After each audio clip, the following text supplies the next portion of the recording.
June 25th, 1975, the dark shadow of emergency engulfed India. The entire country had been turned into a prison. By July 4th, even Rashtriya Swayamsevak Sangh or the RSS had been banned.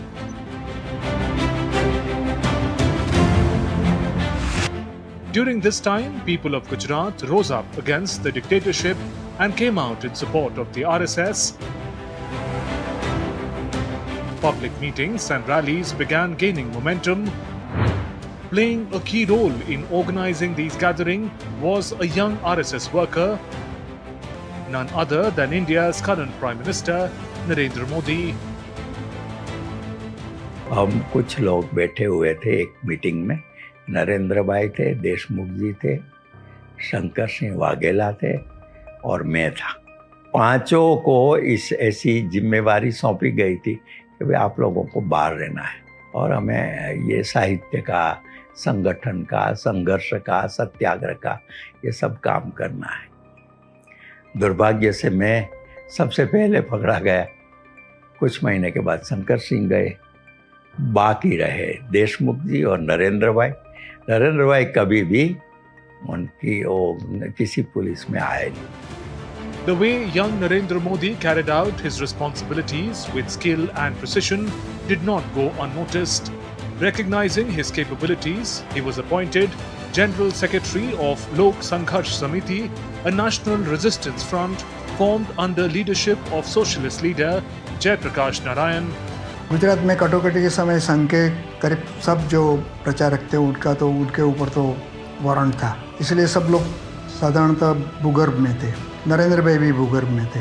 तो उस समय गुजरात का संघ का संगठन को कार्यशील रखने के लिए हर जगह प्रयत्न हुए थे. ऐसे गुजरात में भी हुआ. Young Narendra Modi's role was to awaken public consciousness against authoritarian imposition of the emergency. But that wasn't all. He also took on the crucial task of editing, printing and distributing magazine Bhugarbh, a powerful medium of resistance.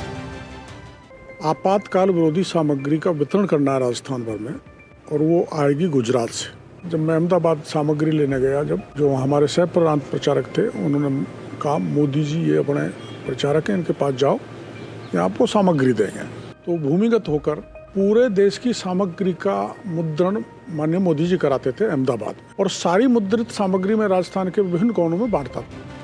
Soon, Narendra Modi was being actively pursued by the police.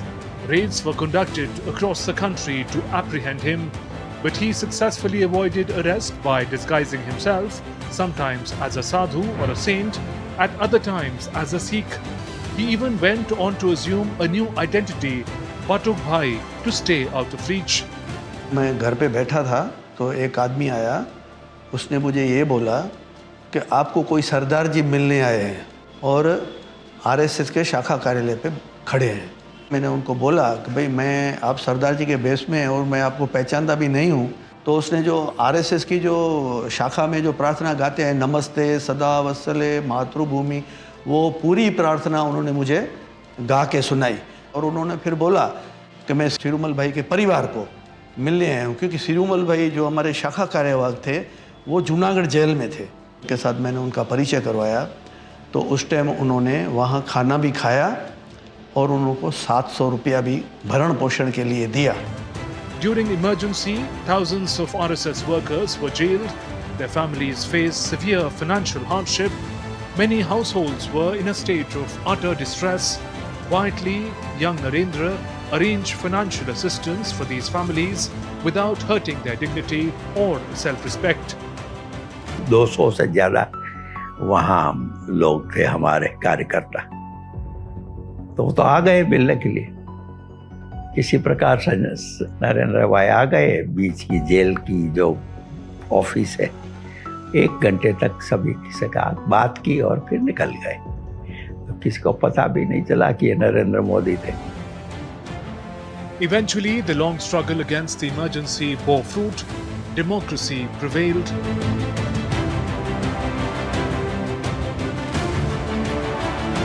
To ensure such a dark chapter is never repeated, The country must remember these experiences.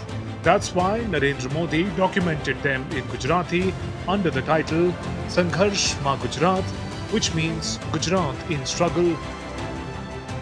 79 जनवरी था जो emergency का बारे में एक source book बनाना है। तो उस समय तो आइडिया ये था कि 7 volume source book on emergency, पूरा मटेरियल जो है छंडेवाला में एक बहुत बड़ा हॉल के अंदर भरा हुआ था। मोदी ने स्वयं किया क्योंकि वो तो सॉर्ट आउट करने का काम था। उसमें जितना मटेरियल था उसके बारे में जानकारी तो उनको पूरा था। और सुबह 8 बजे हम तो बैठते थे, रात को जो है 10 बजे तक कंटिन्यूस काम करते थे। और उस समय मैंने देखा मोदी जी का जो है एक लेगन जो perseverance. Another chapter in nation building had been completed, but for patriots like Narendra Modi, there was no pause. In a new role, he embarked on a new path towards building a self-reliant and developed India. Bureau Report, DD India.